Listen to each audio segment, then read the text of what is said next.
వ్యక్తుల వివాదంపై అనసూయ మరో క్లారిటీ ఇచ్చారు. శివాజీ మాట్లాడిన ఆ 2 పదాలే వాటి వల్లే ఇష్యూ అయిందన్నారు. శివాజీ కష్టపడి ఈ స్టేజ్కి చేరుకున్నారంటున్నారు అనసూయ. ఆడవాళ్ళ సేఫ్టీని ఉద్దేశించి మంచి ఉద్దేశంతో చెబితే అమ్మాయిలు వాళ్ళు నచ్చినట్టు ఉండనివ్వండి అని చెప్పాల్సిందన్నారు. మీరు వారికి సెక్యూరిటీ ఉండండి అంటూ చెప్తే బాగుండేదన్నారు. తన అభిప్రాయంపై మీరేమంటారు అంటూ ఇన్స్టా స్టోరీ పెట్టారు అనసూయ. ఇప్పటికే రాశికి క్షమాపణ చెప్పారు అనసూయ. మరోవైపు ఈ మొత్తం వ్యవహారంపై అనసూయ మెత్తబడ్డారా? ఈ వ్యవహారం అంతా కూడా పెద్ద రాద్ధాంతంగా మారడంతో ఇక చివరికి అనసూయ ఈ వ్యవహారానికి పులి స్టాప్ పెట్టాలనుకున్నారా అంటే అవునని అనిపిస్తోంది. ఎందుకంటే అనసూయ పెట్టిన ఇన్స్టా స్టోరీ ఒకసారి చూద్దాం.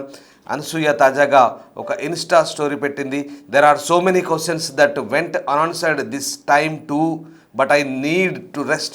Have an early work day tomorrow, but we will definitely do this again. Thank you for all the love and support. I knew we all have better things to do than what the others are doing. IYKWIM. Again, but I knew I was getting love and support through and through. Love you all more. Be well. All of you okay అంటూ ఒక insta story పెట్టింది. అందులో IYKWIM capital లెటర్స్లో పెట్టింది. So అది short ఫామ్లో పెట్టింది. So ఇది అనసూయ పెట్టిన ఒక ఇన్స్టా స్టోరీ. సో ఆమె మెత్తబడ్డట్టుగానే కనిపిస్తుంది. ఎందుకంటే అనసూయ శివాజీ మాట్లాడిన మాటల తర్వాత అనసూయ దానిపై స్పందించడము, అది పెద్ద ఎత్తున రాద్ధాంతం చోటు చేసుకోవడము, ఆమెకు మద్దతుగా చాలామంది అంటే కొంతమంది ఆమెకు మద్దతుగా మాట్లాడడము, అటు శివాజీ వైపు నుంచి చాలామంది ఆయనకు అనుకూలంగా మాట్లాడడము, వెరసి ఇదంతా కూడా సోషల్ మీడియాలో పెద్ద రచ్చగా మారింది. అందులో మళ్ళీ వేరే ఇన్ఫ్లుయెన్సర్లు రావడము, ఇదంతా కూడా గత డిసెంబర్ లాస్ట్ వీక్ నుంచి ఇప్పటి వరకు కూడా ఇదంతా పెద్ద రాద్ధాంతంగా మారింది. మధ్యలో హీరోయిన్ రాశికి సంబంధించినటువంటి అంశం కూడా తెరపైకి వచ్చింది. గతంలో అనసూయ స్కిట్ చేసిన సందర్భంలో రాశి గారి ఫలాలంటూ చేసిన కామెంట్స్, దానిపై హీరోయిన్ రాశి ఆమె స్పందించడము. సో దానిపై మళ్ళీ అనసూయ కూడా క్షమాపణ చెప్పింది. గత 3 సంవత్సరాల క్రితం జరిగినటువంటి ఆ షోలో తెలుగు రాణితనంతో తాను అక్కడ రాసిచ్చిన స్కిట్ని, ఆ డైలాగ్స్ని చెప్పడము, తర్వాత దానికి సంబంధించి తన విచారం వ్యక్తం చేస్తూ ఆ వ్యక్తులను నిలదీశానంటూ కూడా చెప్పొచ్చింది. దీనికి రాశికి క్షమాపణ చెప్పింది. దానికి సంబంధించిన ఒక క్షమాపణ సంబంధించినటువంటి ఇన్స్టా స్టోరీ కూడా చూద్దాం. రాశికి సంబంధించిన క్షమాపణ సంబంధించిన స్టోరీ అది. డియర్ రాశి గారు, మీకు మా హృదయపూర్వక క్షమాపణలు. 3 సంవత్సరాల క్రితం నేను చేసిన ఒక షోలో తెలుగు సరిగ్గా రానితనంపై చేసిన స్కిట్లో మీ పేరును ఉపయోగించి నా నోటి నుంచి డబుల్ మీనింగ్ డైలాగ్ చెప్పించడం జరిగింది. ఇది రాయించి డైరెక్ట్ చేసిన వ్యక్తులు నేను ఆ రోజు నిలదీసి అడిగి ఉండాల్సింది, కానీ అప్పటికి నాకు ఉన్నటువంటి శక్తి అందుకు సహకరించలేదు. అది పొరపాటే, ప్లీజ్ నా క్షమాపణలు అంగీకరించినట్టు ఇదిగో రాశికి ఆమె రాసినటువంటి ఒక క్షమాపణ లెటరు.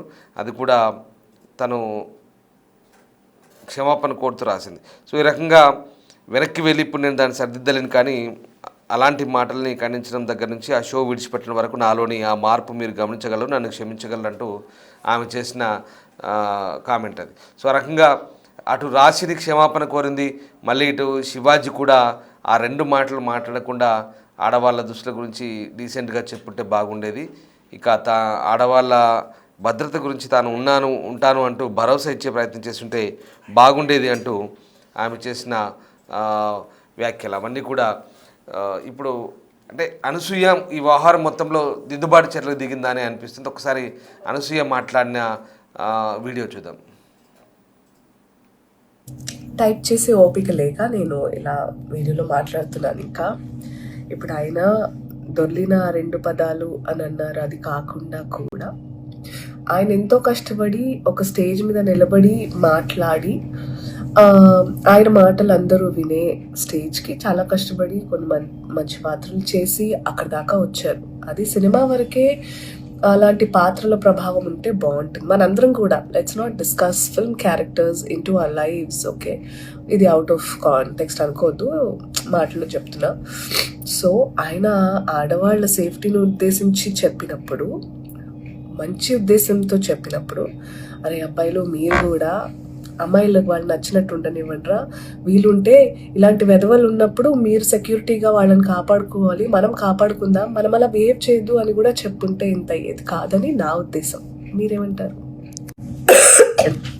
టైప్ చేసే ఓపిక లేక నేను ఇలా వీడియోలో మాట్లాడుతున్నాను. ఇంకా ఇప్పుడు ఆయన దొర్లిన 2 పదాలు అని అన్నారు. అది కాకుండా కూడా ఆయన ఎంతో కష్టపడి ఒక స్టేజ్ మీద నిలబడి మాట్లాడి ఆయన మాటలు అందరూ వినే స్టేజ్కి చాలా కష్టపడి కొన్ని మంచి పాత్రలు చేసి అక్కడి దాకా వచ్చారు. అది సినిమా వరకే అలాంటి పాత్రల ప్రభావం ఉంటే బాగుంటుంది. మనందరం కూడా let's not discuss film characters into our lives. Okay, ఇది అవుట్ ఆఫ్ కాంటెక్స్ట్ అనుకోవద్దు, మాటలు చెప్తున్నా. సో ఆయన ఆడవాళ్ళ సేఫ్టీని ఉద్దేశించి చెప్పినప్పుడు, మంచి ఉద్దేశంతో చెప్పినప్పుడు, అరే అబ్బాయిలు మీరు కూడా అమ్మాయిలకు వాళ్ళు నచ్చినట్టు ఉండనివ్వండిరా, వీలుంటే ఇలాంటి వెధవలు ఉన్నప్పుడు మీరు సెక్యూరిటీగా వాళ్ళని కాపాడుకోవాలి, మనం కాపాడుకుందాం, మనం అలా బిహేవ్ చేయొద్దు అని కూడా చెప్పుంటే ఇంత అయ్యేది కాదని నా ఉద్దేశం. మీరేమంటారు?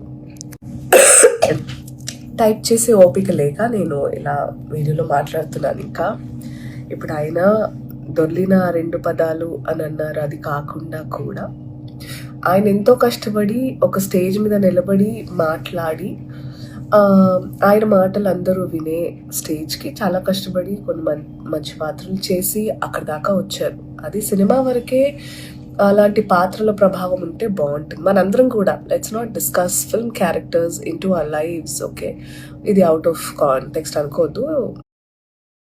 అది అనసూయ ఇచ్చిన క్లారిటీ. శివాజీ మాట్లాడిన ఆ 2 పదాల వల్లే ఇష్యూ అయిందంటున్నారు. కష్టపడి స్టేజ్కి చేరుకున్నారంటూ అనసూయ శివాజీ గురించి గొప్పగా చెప్తున్నారు. ఆడవాళ్ళ సేఫ్టీని ఉద్దేశించి మంచి ఉద్దేశంతో చెబితే అమ్మాయిలు వాళ్ళు నచ్చినట్టు ఉండనివ్వండి అని చెప్పాల్సిందని, మీరు వారికి సెక్యూరిటీ ఉండండి అంటూ చెప్తే బాగుండేదంటూ అనసూయ చెప్తున్నారు. ఇది నా అభిప్రాయం, మీరేమంటారంటూ కామెంట్ చేయండి అంటూ కూడా ఆమె ఆ ఇన్స్టా స్టోరీలో పోస్ట్ పెట్టారు. మాట్లాడే ఓపిక లేదు, టైప్ చేసి ఓపిక లేదు, అందుకే మాట్లాడి పెడుతున్నానంటూ చెప్తున్నారు. సో మొత్తం మీద ఇదంతా చూస్తుంటే అనసూయ ఈ వ్యవహారానికి ఫుల్ స్టాప్ పెట్టినట్టుగానే అనిపిస్తుంది. గత 20 రోజులుగా జరుగుతున్న ఈ మొత్తం రాద్ధాంతంలో చాలామంది ఇన్వాల్వ్ అయ్యారు. ఈ సోషల్ మీడియా వేదికగా పెద్ద రచ్చ జరిగింది. అలాగే ఎక్కడెక్కడి నుంచో దేశ విదేశాల నుంచి కూడా ఇన్ఫ్లుయెన్సర్లు, తర్వాత సోషల్ మీడియాలో ఉన్నటువంటి యాక్టివ్గా ఉన్నటువంటి చాలామంది ఇన్వాల్వ్ అయ్యారు, మాట్లాడారు. తర్వాత ఇదంతా కూడా ఇంకా నా అన్వేష్ ఎంట్రీతో పూర్తిగా చాలామంది మనోభావాలను దెబ్బతీసే విధంగా ఈ వ్యవహారం తయారైంది. దీనిపై కేసులు కూడా నమోదయ్యాయి తెలుగు రాష్ట్రాల వ్యాప్తంగా. అంతేకాదు ఆస్ట్రేలియాలో కూడా ఈవెన్ దీనికి సంబంధించి కేసు పెట్టినట్టుగా అన్వేష్పై అక్కడి కొంతమంది ప్రకటించారు. సో ఆ రకంగా అంటే ఈ మొత్తం వ్యవహారం అనవసర రాద్ధాంతానికి వెళ్తోంది. అలాగే ఇదొక శాంతి భద్రతల సమస్య కూడా రావచ్చు, ఇదొక న్యూసెన్స్గా మారవచ్చు అనే అభిప్రాయాలు కూడా వ్యక్తమయ్యాయి.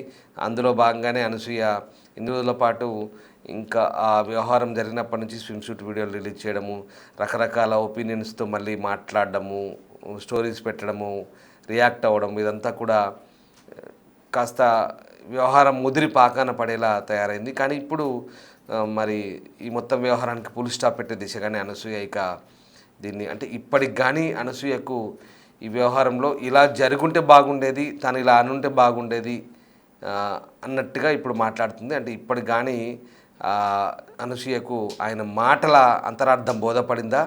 ఇప్పుడు కానీ అనసూయ రియలైజ్ అయిందా? ఇప్పుడు కానీ అనసూయకు ఈ వివాదం అనవసర రాద్ధాంతం అని ఇప్పుడు తెలిసి వచ్చిందా? ఏం జరిగింది అనేది ఇంట్రెస్టింగ్గా ఉంది. సో మొత్తం మీద అనసూయ పెట్టిన ఇన్స్టా స్టోరీతో మెత్తబడింది. ఇంకా ఇది ఇక్కడికి చాలు అన్నట్టుగా అనకపోయినప్పటికి కూడా బట్ ఖచ్చితంగా ఇది శివాజీ గురించి పాజిటివ్గా మాట్లాడుతూ ఆయన కష్టపడి పైకి వచ్చాడు, ఆ స్టేజ్ మీద మాట్లాడేంత వరకు వచ్చాడు. కానీ అలా చెప్పకుండా ఆ 2 పదాలు కొంత మిస్టేక్గా దొర్లాయి. అలా కాకుండా వాళ్ళకి నచ్చినట్టు ఉండనివ్వండి, వాళ్ళకి సెక్యూరిటీగా మనము అవసరమైతే ఉండే ప్రయత్నం చేద్దామంటూ చెప్పాల్సింది అంటూ మళ్ళీ అందులో అదొక ట్విస్ట్. సో ఆ రకంగా సరే మొత్తం మీద శివాజీ మాటల అంతరార్థం అనసూయకు బోధపడ్డట్టుగానే అర్థమవుతుంది. ఇంకా బహుశా మరి ఈ విమర్శల జడివానా లేదా ఈ ఒత్తిడా సంథింగ్ ఏదో తెలియదు. అఫ్కోర్స్ తన మీద ఒత్తిడి ఉన్నదని అనుకోవద్దు, ఎందుకంటే తనకు నచ్చినట్టుగా తనకు నచ్చిన స్టేట్మెంట్లు, నచ్చిన వీడియోలు పోస్ట్ చేస్తూ రిలీజ్ చేస్తూ చాలా చిల్ అవుతుంది అనసూయ. దాంట్లో మనం అలా అనుకుంటే అది అమాయకత్వం అవుతుంది. బట్ తనకు ఎప్పుడు ఎలా నచ్చితే అలా రియాక్ట్ అవుతుంది. ఇప్పుడు మరి ఇన్ని రోజుల తర్వాత రియలైజేషన్ అనుకోవచ్చు, వాట్ ఎవర్. ఈ వ్యవహారానికి పోలీస్ స్టాప్ పెట్టవచ్చు అనుకోవచ్చా, లేకుంటే ఎవరైనా సలహా మేరకు ఇలా చేసిందా? మొత్తం మీద అయితే అనసూయ ఇచ్చిన స్టేట్మెంట్ అయితే ఇప్పుడు మొత్తం వ్యవహారానికి ఇంకా ఇక్కడికే పోలీస్ స్టాప్ పెట్టేలా అయితే కనిపిస్తోంది. సో వాట్ ఎవర్, మొత్తం మీద అనసూయ పెట్టిన స్టోరీ, మాట్లాడిన మాటలు, అలాగే రాశి కూడా క్షమాపణ చెప్పిందంటే ఇక వరుసగా ఇవన్నీ కూడా తర్వాత హీరోయిన్లు కూడా కేవలం హీరోయిన్ మాత్రమే కాదు, సత్యాన్ని ధైర్యంగా చెప్పాలి, నిలబడాలంటూ నిన్న మొన్న చేసిన స్టేట్మెంటు, ఇవన్నీ కూడా అంటే ఓవైపు అంటే నా స్టాండ్ పై నేను ఉంటాను, ధైర్యంగా మాట్లాడే వ్యక్తిని, నిలబడే వ్యక్తిని, అభిప్రాయానికి కట్టుబడి ఉంటాను అన్నట్టుగానే నిన్న మొన్న చెప్తూనే మళ్ళీ ఇప్పుడు కూడా ఇలా చెప్తే బాగుండేది. బట్ ఆయన కూడా చెప్పిన ఉద్దేశం మంచిదే, కానీ కొన్ని తప్పులు దొరలాయంటూ మళ్ళీ శివాజీకి కితాబిచ్చే ప్రయత్నం చేసింది. వాటెవర్, మొత్తం మీద అనసూయ ఈ మొత్తం వ్యవహారానికి ఇంకా ఇక్కడికి చెక్ పెట్టి ఫుల్ స్టాప్ పెట్టినట్టుగా అనిపిస్తుంది. ఒకసారి మళ్ళీ అనసూయ ఏం మాట్లాడి చూద్దాం. అండ్ కోర్స్ అనసూయ మీరేమంటారు అంటూ కూడా చెప్తుంది కాబట్టి మరి మీరేమనుకుంటున్నారు? నిజంగా అనసూయ ఈ మొత్తం వ్యవహారానికి ఫుల్ స్టాప్ పెట్టింది అనుకుంటున్నారా, లేదా అనసూయ ఇంకా ఈ మొత్తం పరిణామాలన్నీ గమనించిన తర్వాత తాను ఒక అప్పీల్ కూడా చేసింది, ఇలా జరగాల్సింది కాదు, ఇలా చెప్పాల్సింది, ఇది నేను మీకు మాటల రూపంలో చెప్తున్నాను, టెక్స్ట్ చేయలేక, స్టోరీ రూపంలో పెట్టలేక, మీరు ఏమనుకుంటున్నారంటూ తను చెప్పింది. మరి ఈ మొత్తం వ్యవహారంలో ఇప్పుడు అనసూయ ఇంకా దీనికి ఇక్కడికే ముగింపు పలికిందా? మీరేమనుకుంటున్నారు? తను కూడా అడిగింది, ఇప్పుడు దానికి మీరేమనుకుంటున్నారు? మీరు కూడా కామెంట్ చేయండి. Thank you. టైప్ చేసే ఓపిక లేక నేను ఇలా వీడియోలో మాట్లాడుతున్నాను. ఇంకా ఇప్పుడు ఆయన దొర్లిన 2 పదాలు అని అన్నారు, అది కాకుండా కూడా ఆయన ఎంతో కష్టపడి ఒక స్టేజ్ మీద నిలబడి మాట్లాడి ఆయన మాటలు అందరూ వినే స్టేజ్కి చాలా కష్టపడి కొన్ని మంచి పాత్రలు చేసి అక్కడి దాకా వచ్చారు. అది సినిమా వరకే అలాంటి పాత్రల ప్రభావం ఉంటే బాగుంటుంది. మనందరం కూడా let's not discuss film characters into our lives, okay? ఇది అవుట్ ఆఫ్ కాంటెక్స్ట్ అనుకోవద్దు, మాటలు చెప్తున్నా. సో ఆయన ఆడవాళ్ళ సేఫ్టీని ఉద్దేశించి చెప్పినప్పుడు, మంచి ఉద్దేశంతో చెప్పినప్పుడు, అరే అబ్బాయిలు మీరు కూడా అమ్మాయిలకు వాళ్ళు నచ్చినట్టు ఉండనివ్వండిరా, వీలుంటే ఇలాంటి వెధవలు ఉన్నప్పుడు మీరు సెక్యూరిటీగా వాళ్ళని కాపాడుకోవాలి, మనం కాపాడుకుందాం, మనం అలా బిహేవ్ చేయొద్దు అని కూడా చెప్పుంటే ఇంత అయ్యేది కాదని నా ఉద్దేశం. మీరేమంటారు?